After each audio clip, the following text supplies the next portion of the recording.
well, that's unfair, that's not a real crime, it was only the crime, it was like an imaginary crime with undercover, people tempting this person into it and so forth. I just wanted to give you a chance to respond to that kind of thing, which we always hear some criticism that it's not, if you're going to indict a guy, indict him for crimes that were really committed by a real business group, by a, what I mean, as opposed to undercover. Just, what would you say? Well, I think the only thing I would say is people that are paying bribes typically don't go down to the FBI and report the fact that they're paying bribes and are getting the benefit of misconduct by the public official.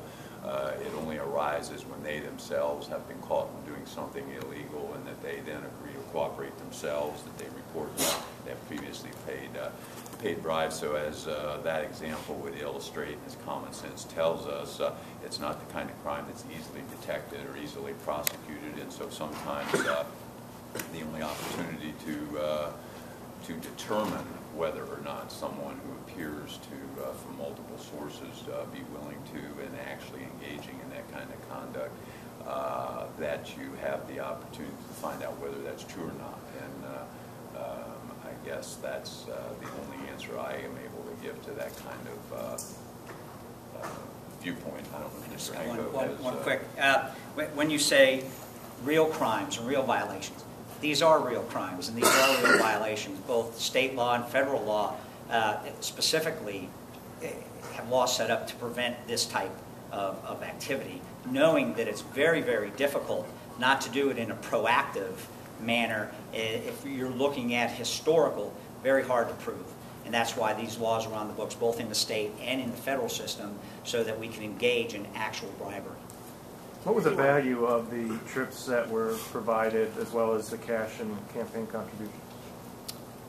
I think I'll generalize it, and in excess of around $16,000. That's a rough kind of figure.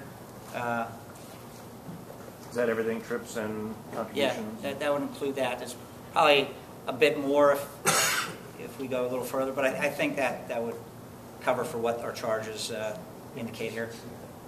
I was going to ask, in any of these communications with the sham press release, were any of those communications done on his state email account, or were they done in a private Gmail or Yahoo type account? I think I'll let that one for another date, just because some of those, as Mr. O'Brien said, there are other charges that obviously could be brought forward, could involve those types of things, and specifically name those out. As you know, there's lawmakers take trips sometimes, and sometimes they're paid for, whether by business groups or others. Where do we get to the line of what constitutes I'm taking a trip to this conference because I support what the conference does or I want to learn things, versus I'm doing this for illegal purposes or being bribed? Right. The line is pretty simple. It's if you normally wouldn't do this, and I'm giving you money to do this and to introduce something that you normally wouldn't, and we have those conversations, and that the only reason that you're doing it is to receive things of value, then that's where we cross the line. So it has to be tied to the introduction of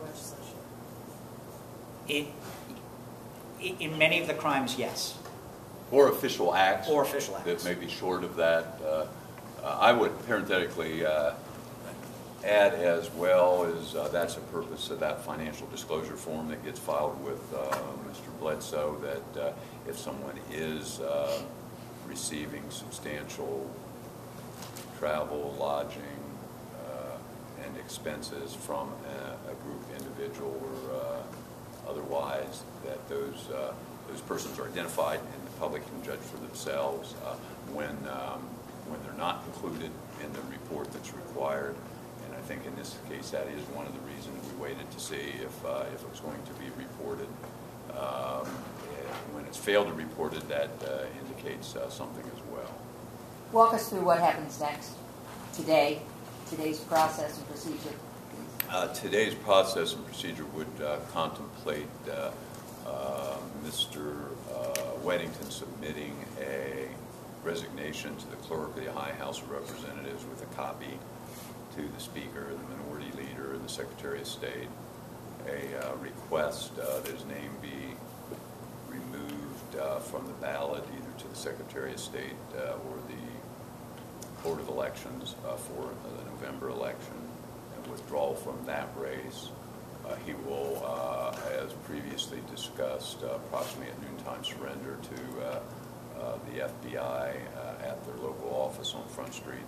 He'd be taken to the jail where he'd be slated, processed. A bond would be set that would be a recognizance that would reflect his cooperation to date. He, I think, under the schedule the clerk's office has given me in the past, would be scheduled for arraignment for this Friday at 1 p.m. in courtroom 2A over in the new courthouse building on the other side of Mount Street. And then probably early next week the case will be assigned to a judge and then proceed in the normal course of things. And at least in the meantime, I understand the FBI is going to continue their investigation based on what they know to date and what he's given to them.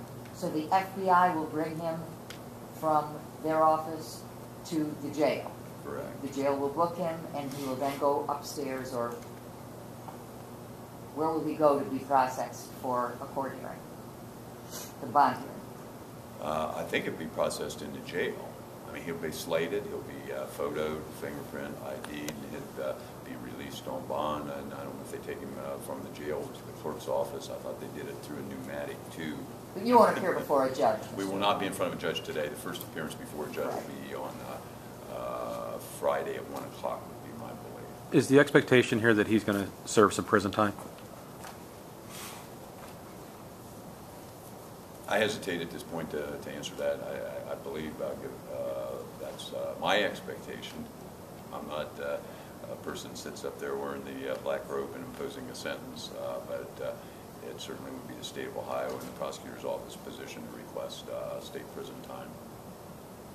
When did he know the jig was up, so to speak, that this was not in fact a real entity, that these were FBI agents? When did you make that clear to him? Sometime after the filing of that campaign finance report in February. So in February?